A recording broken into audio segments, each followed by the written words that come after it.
Welcome to another episode of It Had to Be Said podcast, where we say out loud what you think in private. No topic is off limits. And in today's podcast, I want to talk about good people that become pessimistic and they don't even realize how much they've changed, and they find ways to justify it. Now, think about it. Most of us, we want to be happy, whether it's happy in our careers, our relationship, just in general in life, we want to be happy. But because a lot of us are smart and not wise, and I talk about this in my book, Better Thinking Habits, the difference between a smart person and a wise person. A smart person learns from their mistakes, whereas a wise person, they learn from the mistakes of people around them. They observe, they look at the mistakes that's happened in the past to other individuals. They see where other individuals are in life, and they say, I'm not going to make those same mistakes. And they learn without having to necessarily make the mistakes like the smart person. So what happens is you find that a lot of people, they just want to be happy. But earlier on in their life, they may decide to allow certain people into their lives, whether it's a friend, a family member, a coworker, or a loved one, somebody who's toxic, somebody who's a manipulator or a user, somebody that they should have never allowed in their lives. And this may happen on several occasions, whether it's a loved one or being betrayed by different family members, friends, or it could just be a combination of so many other different things. Now, this person gets burnt by all these different individuals, or gets really burnt this one time or a couple times. And then they say, okay, I still want to be happy, but they don't realize that because they've gotten burned so many times, their whole personality has shifted the way they've become very pessimistic. And even their point of view and their outlook on life has become very pessimistic, to where when they meet somebody, whether it's a new lover, a new possible friend or somebody, they're waiting and expecting that person to hurt them like they've been hurt before. And so they have their guards up, all right? And they put these things in place in their body language and the words that they use, their vocabulary. Everything basically says, look, I am in protective mode. I am in defense mode. And, but I want happiness. It kind of reminds me of the saying that you hear a lot here, especially here in the U.S., where you would hear a woman say, well, I'm strong, I'm independent, and I'm in my masculine phase until I meet the right guy to, allow me to become softer. That's why I'm so hard right now. Imagine if a guy said, well, I'm in my feminine phase right now until I meet the right woman that's going to allow me to turn on my masculine phase. It's kind of like, what's the chances of you actually finding somebody that wants to be with you? Think about this. If you're in your masculine phase when you first meet the person, if that's the right person for you, and that person wants a feminine woman, but yet you're in your masculine phase, who says that person's going to stick around long enough in order to see you soften up? And how long before you start softening up? And this is that contradiction. This is why I say there's a lot of people who want happiness. They generally started off wanting happiness. They generally started off as a sweet, nice person. But because of the situations they went through in life, their point of view has changed, where they still expect and want happiness, but their actions is pushing happiness away from them. And you got to be careful of that. You really got to be careful of that. And often you'll hear people use the excuse of, well, when I first met this person or that person, they weren't like that. They put on a mask, they pretended. And the reality of it is, we are in a concrete jungle. We may not be out in the Saharas or in the jungle somewhere, but this is a concrete jungle. I mean, there's predators and there's prey. Only difference is that they're clearly labeled in the jungle. But if you see it, every predator has camouflage on their skin so they can blend in with their surroundings. Because if a predator was just, bright and didn't blend in with their surroundings, they'll never be able to catch their prey. So when you say somebody tricked you or they pretended or they acted a certain way, that's the job of a predator. They're supposed to blend in. They're supposed to pretend and try to get close to you and then take what they want or get what they want from you. All right.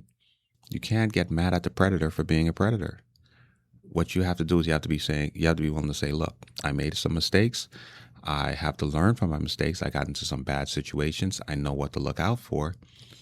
But if you let those bad situations dictate your personality and how you view everything on life, you're probably never going to find the happiness that you really want.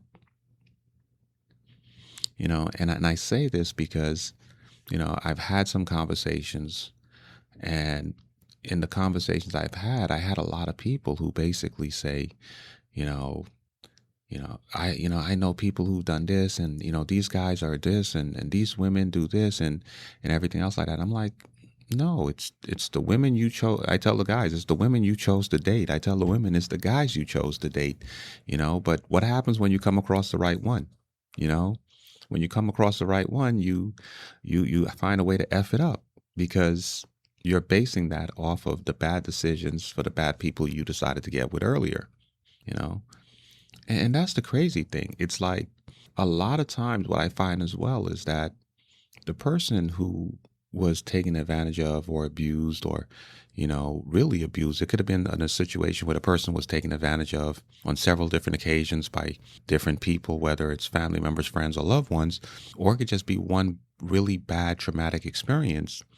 That person sometimes ends up becoming the predator for their next relationship. In the next relationship, they may find someone and find a way to just completely destroy the relationship by becoming an a-hole, you know? And I like this Sunday, I'm going to be turning 44.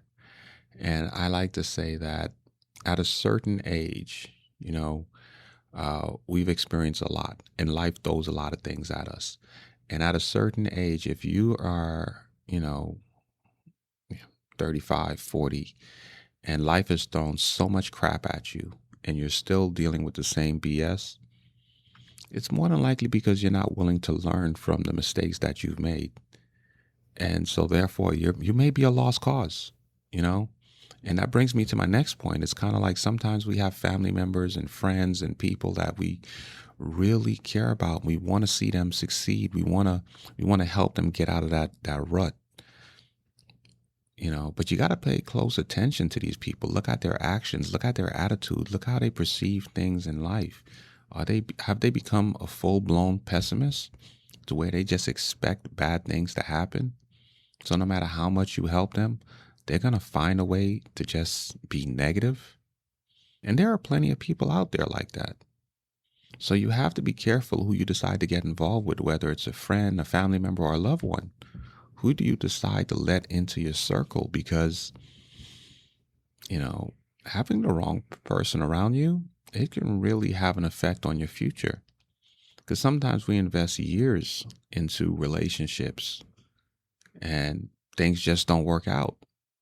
We invest years into friendships and only to be betrayed at the end. And that brings me to another point. If you've ever heard the saying, there's no honor amongst thieves. If you have somebody, a family member or a friend, or even a loved one who's out here stealing, robbing, manipulating, and taking advantage of other people, this person has very little to no conscience. So what makes you think that they won't do it to you? Be careful who you keep around you. Now keep in mind, I'm not saying that, you should keep your guards down if you've been hurt or taken advantage of in the past.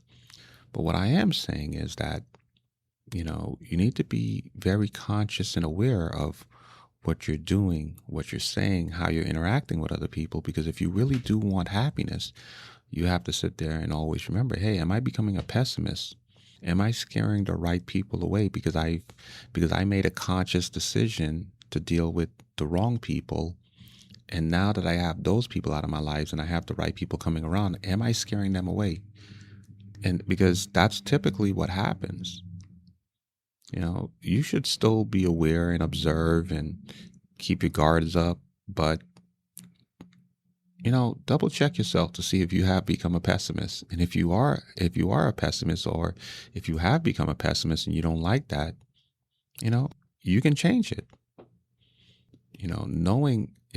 Knowing the issue, or knowing the problem, or identifying the problem is the first step to fixing the issue. If you can't acknowledge the issue, then as far as you're concerned, there's no problem to be fixed.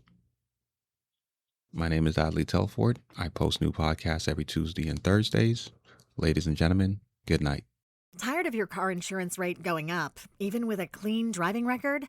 You're not alone. That's why there's Jerry, your proactive insurance assistant. Jerry compares rates side by side from over 50 top insurers and helps you switch with ease. Jerry even tracks market rates and alerts you when it's best to shop. No spam calls, no hidden fees.